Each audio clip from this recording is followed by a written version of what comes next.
Bonsoir mesdames et messieurs et bienvenue à la TFA dans votre émission La CAN et nous. Comme nous ko tàmmee di defal, on va traiter l'actualité sportive et ñu ànd ceeg Omar Sarr. Omar, bonsoir. Bonsoir Al, maa ngi lay nuyu di la ziar di la wax ne ravi d'être là. Et j'espère que tu as passé un bon week-end pour revenir en forme. On a passé un bon week-end avec la victoire du Sénégal. Oui, on va rester toujours sur le sport, on va parler de la CAN. Hier ñu gis match Égypte-Maroc nekkoon un match choc, match bu bëri woon tension ñu jox faveur Maroc. Égypte ñëw ñu dominer ko 1-0 à la première minute par un penalty. Mu nekkoon un défi à relever. Qu'est-ce que l'Égypte a fait pour gagner? Ouais, je pense que l'Égypte a montré la confiance d'abord. Il a confiance en lui. Il l'a montré au peuple qui le regardait. Il l'a montré aussi aux Marocains. Parce que ce rôle affaire bi bu ñu commencé le Maroc a dominé. Il a parvenu à marquer au 7e minute. Mais ensuite ce rôle coach Maroc bi dafa def yëfu cuune. Maanaam il a marqué. Au lieu qu'il essaie de conserver ses buts et essayer de marquer d'autres buts ou de jouer, il a préféré sortir ses meilleurs joueurs et les mettre sur le banc pour défendre. Alors que l'Égypte a une attaque tellement difficile à gérer avec Salah à sa 15. Si tu regardes très bien, c'est moom moo leen rey sax ndax moom moo ñëw moom moo wane moo indi bii bi moo def passe décisive et tout cela. Après arrivé à un moment, le Maroc n'avait plus des joueurs qui peuvent tenir l'équipe de l'Égypte. C'est évident aussi que l'Égypte ñëwaat parce que l'équipe bu ñu favori le Maroc mu ñëw en penalty, ça complique encore les choses. Égypte ñëwaat imposé. Est-ce que c'était évident doon nañu xaar loolu noonu? Oui, c'est évident. Vous savez parce que Maroc et Égypte c'est deux équipes rivaux. Maanaam souvent c'est un match du yomb. Et lenn mooy kii bi faute bu Marocain yi def c'est que le fait que le coach a sorti ses meilleurs joueurs avant que match bi mu gagné les 90 minutes c'est ça qui l'a poussé à perdre ce match parce que mënoo ñëw nga testé équipe bu toll ni Égypte malgré tu es 10 faveurs parce qu'on l'a vu dans beaucoup de matchs que on dit que cette équipe il est faveur mais à la fin il rentre à la maison. Et faveur aussi sur les papiers parce qu'on a vu avec pas mal d'autres équipes. On a vu les matchs de Sénégal, c'était des matchs tellement difficiles alors qu'on dit sur les papiers il est le numéro 1 de la FIFA. Alors gis nañ difficulté yu muy am pour gagner et tout cela. Donc Égypte Maroc, on savait que même si Maroc était au-dessus par ses bienfaits des matchs passés, on savait que ne du yomb et ça serait un match qui se joue à minutes. Parce que 90 minutes yëpp heure boobu bu sa morom defee erreur keneen ki mën na la dugal te Égypte ci la profito si erreur yooyu noonu Maroc def pour ray ko. Et puis quand tu as vu la détermination de Mohamed Salah confirmer son leadership et tout ban analyse nga mën def ci Mohamed. Mohamed Salah il a montré que c'est un grand joueur. Il est digne d'être capitaine, il est digne d'être le leader de son équipe. Il l'a montré sur toutes les facettes. Il a joué, il a donné corps et âme. Au deuxième mi-temps, on voyait qu'il parlait trop à l'arbitre pour essayer de l'influencer et tout. Et c'est ça qu'on attend dans un grand joueur, quoi. Pour me porter l'équipe, on est carrément que il est comme ça. Il fait les choses parce qu'il doit le faire. Il doit cacher ou daal. ñëw na carrément war na Marocain vous avez les plus bons joueurs vous êtes les favoris mais nous on est là pour gagner on n'est pas là pour dire que non on est les favoris on va rester vous êtes les favoris on va rester dans notre camp non on va jouer et on va gagner attaqué nañ leen dugal nañ leen bi terewul ñu bàyyi attaqué nañ leen forcé nañ gagné nañ match bi et c'était ça l'essentiel. Oui, c'était l'essentiel. On va pas rester sur l'histoire de l'Égypte et le Maroc. On va prolonger juste sur le match Sénégal. Un match très choc, un duel, un match de gladiateurs. Et on a vu un bon match quand même. Les Sénégalais ont changé de stratégie de jeu et l'entraîneur et tout. Et quelle analyse vous pouvez faire sur ce match? Je ne vais pas dire que c'est un bon match. Parce que jusqu'à présent, je dis qu'il y a quelque chose qui reste au niveau de l'équipe. Quelque chose qu'on doit améliorer plus, quelque chose qu'on doit faire de plus. Parce que vous savez, on a gagné, d'accord, c'est bien. Mais normalement, on devait tuer le match dès le premier mi-temps. On pouvait marquer au moins 2 buts pendant les premiers mi-temps. Parce qu'on a eu les occasions, on a bousculé l'adversaire, on l'a montré qu'on était plus fort que lui. Et tout cela, malgré tout cela, on n'a marqué qu'un seul but. Et on a vu, après au niveau du deuxième mi-temps, au moment où on a eu un petit temps de faiblesse, et ils ont réussi à marquer. Et c'était la première fois. Donc ils nous ont montré que c'est impossible de vous marquer. Donc ils ont repris la confiance. Alors c'est ça qui les a tués. Je peux dire, parce qu'au moment où ils ont eu la confiance, pensaient qu'ils pouvaient gagner le Sénégal a pris le dessus, montré qu'il a des bons attaquants, des gens tellement costauds et qui savent jouer le foot. Et ils ont joué et ils ont gagné. Et après aussi, nous avons Sadio Mané avec ce foot-là, Sadio Mané, on peut dire que Sadio Mané, il a pris note sur les critiques et tout, parce que nous avons fait épreuve, nous avons son leadership. Sadio sur ce match. Ouais, Sadio sur ce match, je pense qu'il a joué son rôle. C'est ce qu'on attend de Sadio, vraiment dire. J'ai même entendu au niveau des après-match, il a dit que Salah lui a posé la question au niveau des adversaires. Est-ce que tu peux jouer avec ton shoot du match passé? Mais il a dit oui, tu me connais et je vais le faire. Et il l'a montré. Et c'est ça qu'on attend de Sadio. Il est le porteur de l'équipe. Il est la grande star de l'équipe. Malgré il y a Kalidou Koulibaly, il y a Ghana, il y a d'autres. Mais Sadio est au-dessus de tous ces jours-là. Donc c'est ce qu'il a fait le match précédent et l'autre match. C'est ce qu'on attend de lui. Pas d'autre chose. Il vient, il montre les gens qu'il est le joueur que tout le monde regarde. Il est le joueur qui fait feu les stades d'Europe. Il l'a fait ici au Sénégal. Et pour venir sur Ghana, est-ce que nous avons Ghana Ghana nationale? Parce que Ghana, on peut dire qu'il n'a pas encore fait de Ghana. Non. Ghana, peut-être Ghana, nous avons raté tout. Madame, jeu. Ghana, nous savons Ghana dajekat la. Ghana, il n'est pas un joueur qui est football. Il est défensif. Donc il faut que Aliou Cissé force carrément son rôle et que mu taxaw dajji bu ko kenn romb mu baña football ndax so xolé ba Ghana heure bu téye bal bi soit su jémé avancer day daanu su fekkee su avancer wul day reculer bal bi voilà wala mu nek di tourner autour du milieu terrain donc suñ ko jémé football lo 10 wala ñukoy jéma avancer lo rek dañuy sonal équipe bi luñ wara def moy ñu tek ko place am wan ko ne ko yow fii mooy sa place yemal fii nga football suñ ko defee gëm naa ne dinañ gis footballu Ghana mais fekk ñu ngi essayé di ko jéem a footballoo muy avancé yaakaaruma dinañ gaaw a gis footballu. Et puis gis nañ tamit ci côté défense bi gis nañ Koulibaly à chaque fois day jaxasoo ak notre axe et mu nekk tamit loo xam ni on n'a pas l'habitude de le voir Koulibaly dañuy ñëw même bii bi boo xoolee bu ñu ko jël Koulibaly dafa renversé wu parce que bal bi moo ngi ñëw côté gauche Koulibaly dugg renversé côté droite.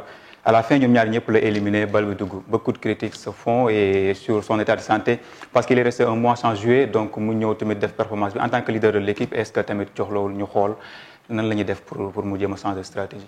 waaw je pense que jot na pour mu jéem changer waat xoolaat carrément lan moo ko manqué ndax moom la dernière avant dernier match waxoon na ko que il a des manques peut-être au niveau mental et quelque chose mais il va essayer de faire mieux mais nag parfois ça arrive au jour ñu xaw a ñoom ba xam nga rek ci football la bokk parfois nga toog benn moment nga def benn erreur mais après suñu xoolee bu baax Et puis lui-même, il peut se rectifier.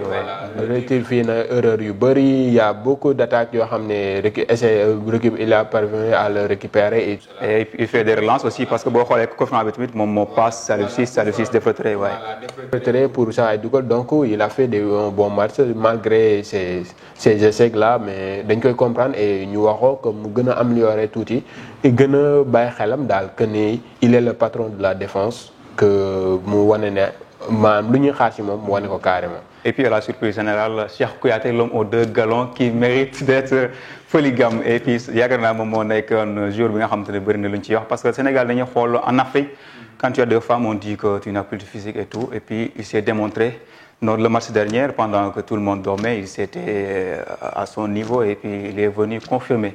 Non, je pense que les Sénégalais souvent ont tendance à oublier que ce sont des sportifs qui s'entraînent chaque jour, au minimum 2 fois. Donc, de question de femmes, moi, les football. Et normalement, un sportif a besoin d'une femme pour se libérer. Sinon, il aura des problèmes. Donc, Cheikhou Kouyaté n'est pas avec ses femmes aussi. Il joue en Angleterre, ses femmes sont ici au Sénégal, seulement les vacances, là, et tout. Donc, et puis Cheikh, on a besoin de lui parce que tamit Cheikh Agrin Mobim yor ak le sang africain, le sang sénégalais. Et puis à chaque fois, il doit montrer. Il n'est pas grand, il n'est pas balèze, mais il est résistant. Mais on a besoin de Cheikhou Kouyaté défensivement, mais pas offensivement. Et sur l'équipe de plus, c'est offensif. Madame Ezwini, Douma Nampalis, on ne pense plus le mettre sur le banc. Pape Gueye, il avance le ballon. Donc, comme nous avons le football, c'est Kouyaté du football. Donc, nous avons une place. Et lui, c'est Kouyaté qui a une place, mais Ghana. Alors que Ghana, il est un joueur plus influent que Cheikhou Kouyaté. Ghana dans ses états. Voilà, dans ses états, et Kini, il peut faire plus que Cheikhou Kouyaté. Donc, on ne va pas dire que Cheikhou Kouyaté n'est pas bon, mais on trouve mieux que lui. Malgré qu'il joue Crystal Palace, tous les matchs, il a la compétition sur le game. Et puis même Boudoul, c'est un leader parce qu'il a apporté l'équipe. Il y a des leaders moraux et des leaders sur le terrain aussi. C'est un bon moment pour lui mettre dans le terrain. Même si fait qu'il il va jouer défensivement, il va bloquer le balle au niveau du milieu, son adversaire pour le moment. Si c'était moi, le match prochain, je vais lui mettre au niveau du deuxième mi-temps, comme il a fait le match passé. Ouais. Et Napoli, mais l'homme du match, je pense que Napoli a mérité. Et pour sa première participation, il a prouvé que ce n'était pas évident. Ouais, oui, Napoli, il est fort. Je le disais dans tous mes débats et tout, qu'il mérite sa place de jouer parce qu'il récupère toutes les balles, il fait des bonnes passes. Personne ne lui pas rek amul kenn ku koy empiété wala nga koy kii ni affaire yooyu noonu ak ko mënti doon da ngay ñëw dalay fëgg ak da nga koy xool nag ndaw gàttaay bi noonu nga jàpp ne kii moom su ma ñëwee dama koy mais il est partout, on le voit partout en plus. Après il récupère toutes les balles, il fait des bonnes passes et c'est ça qu'on voulait. Voilà, t'as Sadio Mané, t'as Idrissa Gana Gueye, t'as Ismaïla Sarr. Et aussi Pape Gueye, parce que Pape Gueye, c'est le Pogba de l'équipe nationale. Il est résistant et puis il fait de bons passes aussi. Toutes les balles que Nampalys récupère, il les donne à Pape Gueye. Et c'est Pape Gueye qui fait ses délais. Et puis il a l'audace, quoi. Voilà, il a l'audace et il joue carrément, il n'est pas peur. Et c'est ça qui me plaît sur eux. Mais ils jouent comme des grands. Ils n'ont pas là à dire non, nous on est des gamins ou comme ça, on va jouer comme ci, comme là. Ils jouent carrément. Ils montrent qu'ils sont dignes de jouer sur ces postes et ils le montrent. Et c'est ça qu'on attend d'eux. Je pense que l'équipe, c'est une place, c'est là. Et vous faites qu'on a une bonne amélioration parce que l'équipe adversaire, l'adversaire, demi-finale, et ça ne sera pas facile. Moi, nous c'est des joueurs qui sont tellement rapides, nous sommes efficaces. Comme on l'a montré, Ismaïla Sarr, il a joué. Donc, on a Ismaïla Sarr de ce côté, on a Bamba Dieng de ce côté.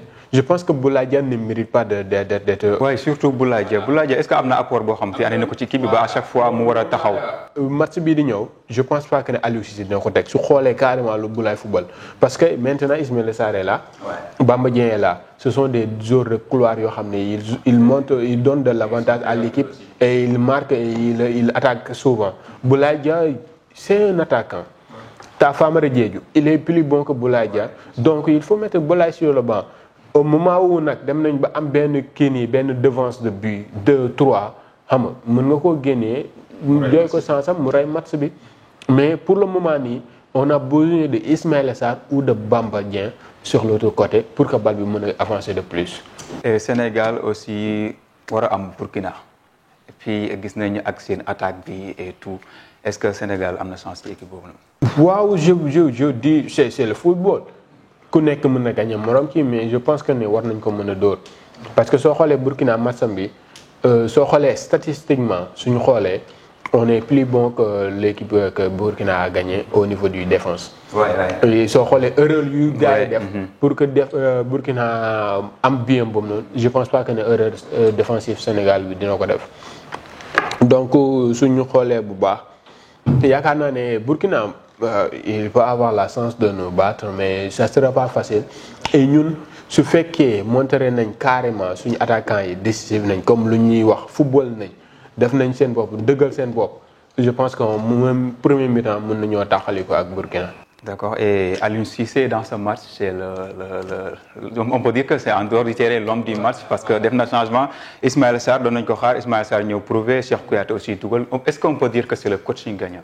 C'est le coaching gagnant cette fois-ci on va pas dire que ne Aliou deful match wala ni non cette fois-ci il a fait des bonnes choses il a fait un coaching gagnant il a sorti des bons joueurs il a monté ses joueurs et ils ont marqué et c'est ça qu'on veut attend de lui quoi maanaam à chaque instant il faut que mu génne ci boppam défensivement que mu mettre ci boppam offensif le jeu offensif gagne toujours mënoo téye bal bi di tourner autour du milieu de terrain doo yéeg ci kaw nga bëgg a gagner c'est impossible souvent soo ko defee ay match nul ngay am wala benn bii ngay dugal et Sénégal doit montrer carrément il est là.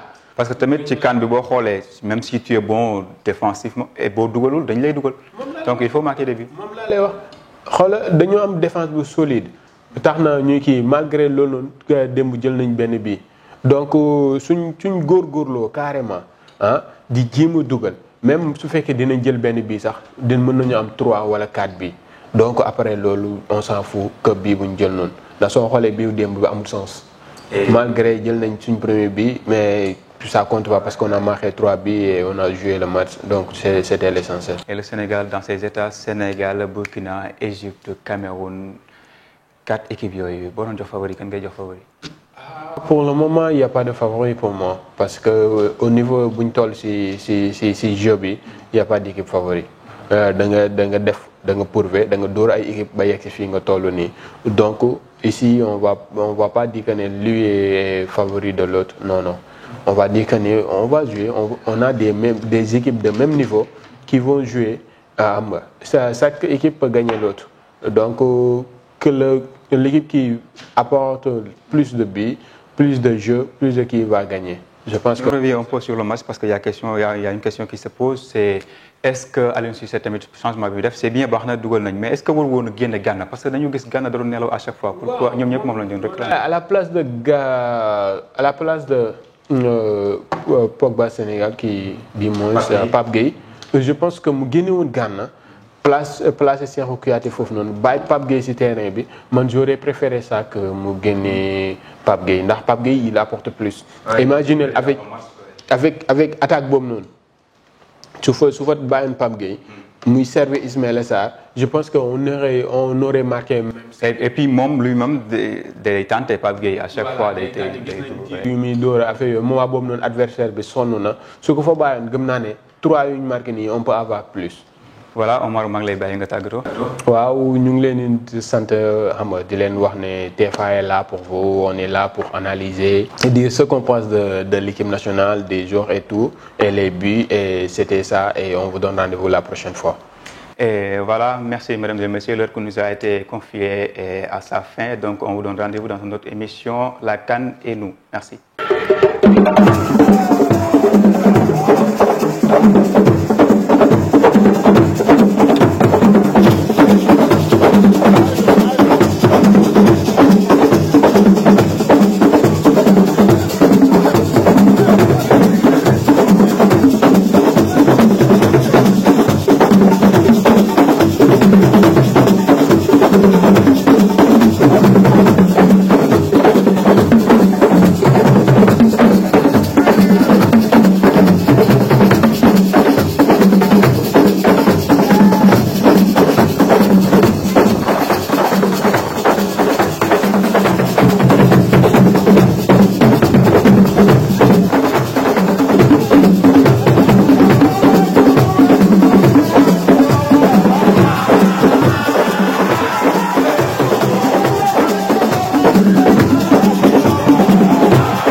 Thank you.